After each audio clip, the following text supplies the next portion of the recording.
know this. The bloodshed has to stop.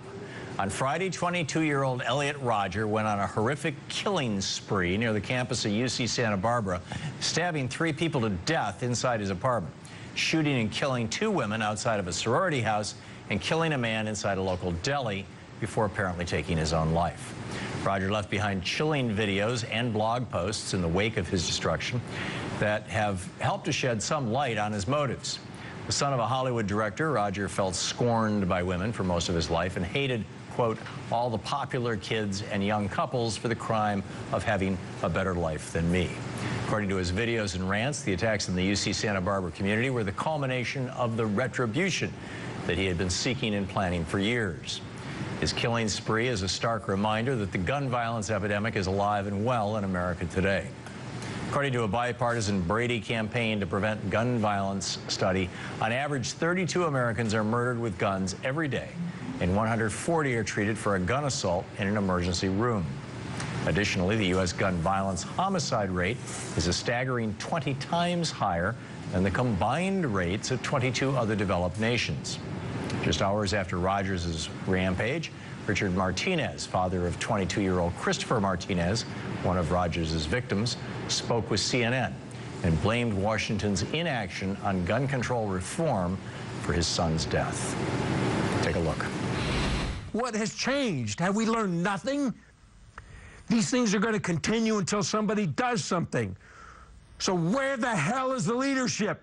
Where the hell is these people we elect to Congress that we spend so much money on? These people are getting rich sitting in Congress. And what do? They don't take care of our kids. My kid died because nobody responded to what occurred at Sandy Hook. Those parents lost little kids.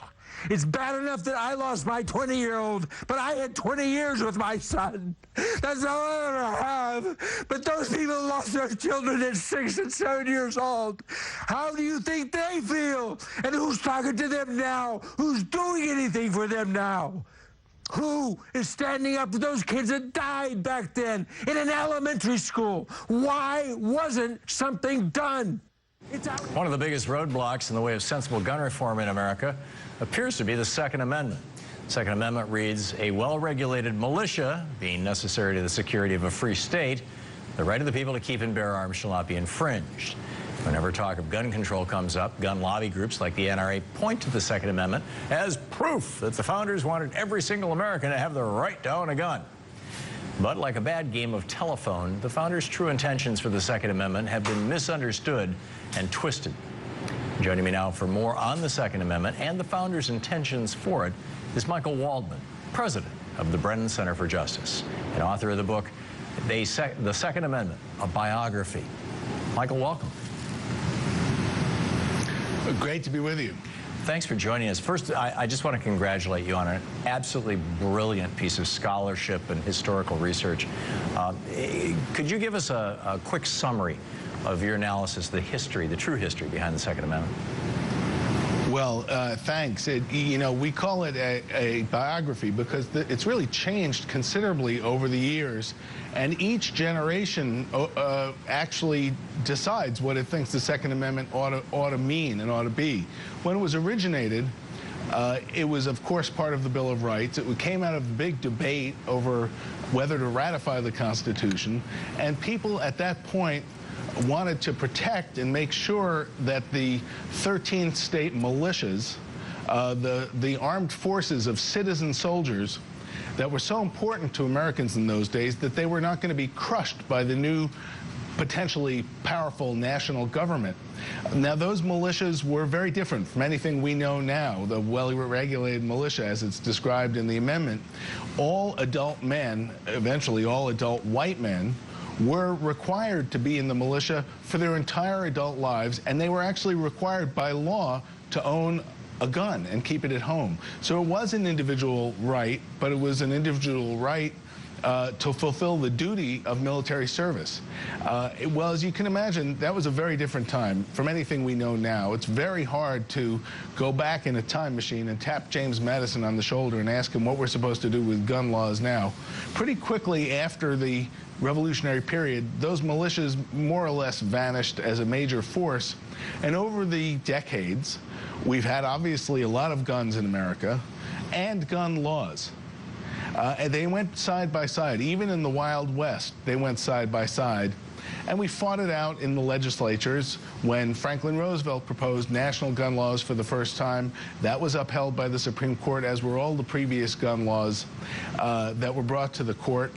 And that's pretty much where it stood until the 1970s.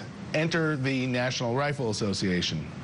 Now, the NRA, as you know, is a powerful group. It's been around since the Civil War, but it was pretty much in those days known to speak for hunters, for sportsmen. It got taken over in a fight at their annual convention, which is still known as the Revolt at Cincinnati, and the NRA changed its focus to this argument that the Second Amendment means that you should have an unlimited, unfettered right to a gun, and that anything else, any common sense gun law, is somehow trampling on this sacred American right. And they waged a very effective 30-year constitutional campaign to get that view accepted by the public and by the political leaders and then eventually by the courts. Yeah, and the court case, Heller, in your book you go through at some length the critiques of Heller, including by one of the guys that George W. Bush vetted for the Supreme Court, although all he asked him about apparently was whether he worked out. Can you speak to this is basically Justice Scalia's, this is a 5-4 decision, right, and Scalia was the advocate for it. Can you speak to that? It was the first one, really, of those 5-4 decisions we're so familiar with now from this court, where it's moved to the right on issue after issue. The case was called Heller. It was 2008, and amazingly, it was the very first time that the U.S. Supreme Court ever ruled that the Second Amendment recognizes an individual right to gun ownership for self-protection. It had never done that before. In fact, it had ruled the opposite.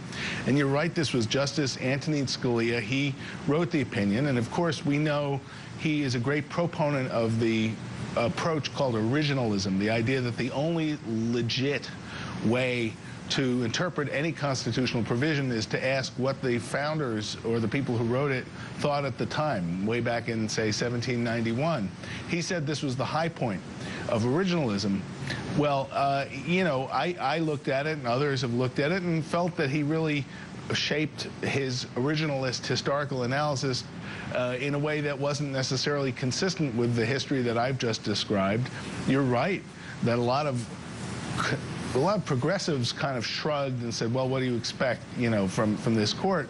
A lot of conservatives, including conservative judges, were very concerned. They had spent many years themselves arguing against what they regarded as sort of loosey-goosey constitutionalism, and they thought this was kind of like from their perspective, Roe v. Wade for conservatives, now, which they think is, of course, is a terrible thing. Right. The interesting thing is this, and this is why, even though I think the court misinterpreted what the framers were thinking about when they wrote the Second Amendment, why I don't think it is legitimately going to be an obstacle to common sense gun laws in the United States. The Supreme Court said in that case, yeah, there's an individual right, but it's a limited right. There are limits to this, just the same as there are to any other right.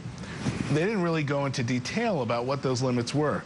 Dozens of courts, dozens of judges have ruled since 2008 on what this means. And with a few exceptions, overwhelmingly, they have upheld the gun laws.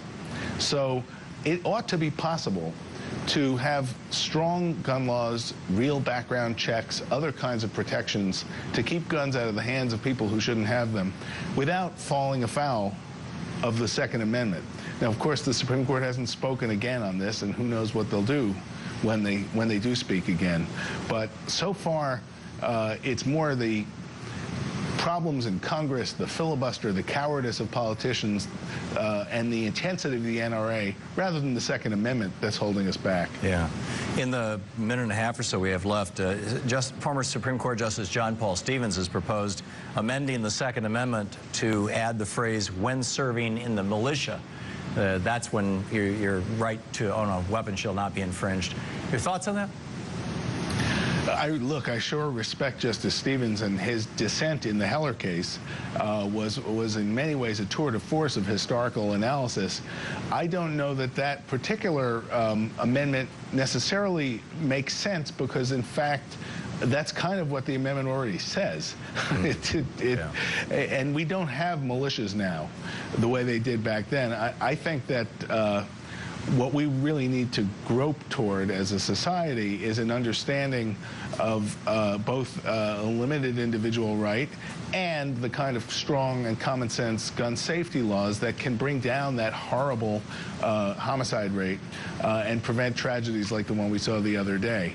I think that Justice Stevens is emphatically right to point out that the kind of constitutional crusade that the NRA has waged is far from the only side on the matter. But people who have a different view, who want stronger gun laws, have no choice but to fight it out in the court of public opinion, just like the NRA did to get to where it is now. There you go. It's an absolutely brilliant book, Michael Waldman, The Second Amendment, a biography. It was as illuminating to me as reading Patrick Henry's rant before the Virginia Ratifying Convention in June of 1788, which was absolutely shocking, you know, the whole thing about slavery. Michael Waldman, thanks so much for being with us. My pleasure. We'll be right back.